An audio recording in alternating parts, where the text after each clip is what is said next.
يلا هاي حسين مو يوم العاشر. يلا يوم الأربعين. ها سامعتي؟ ما بسامعين. احنا ما سمعنا لعد.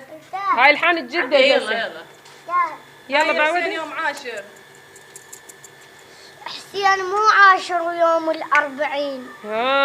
حسين منهج درسوه للمؤمنين. ايه حسين لا تمشي بطريقه وانت غاطس بالحرام. لا.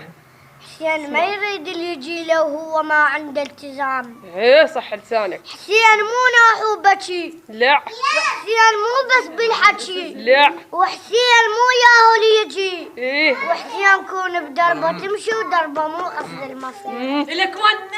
حسين كون تصير مثله ومثل أنصاره تصير. ايه. حسين لا تمشي لزاير وانت ما عندك ضمير. ايه.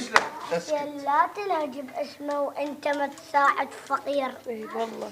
انت تعرف يا حسين ايش تعني هاي معناها صلاتك لا تفوت. هاي معناها زكاتك لا تموت. هاي معناها على امك ابد لا ترفع الصوت. لا. حسين مو عاشر يوم الأربعين. لبس روحك والعقل لبس عفاف. لا تجين حسين وانت بلا حجاب. خلي بالك من تجين الكربلة. حسين ما يريدك تجين مكحلة. والما عرف خلي ينتبه شنو الحسين.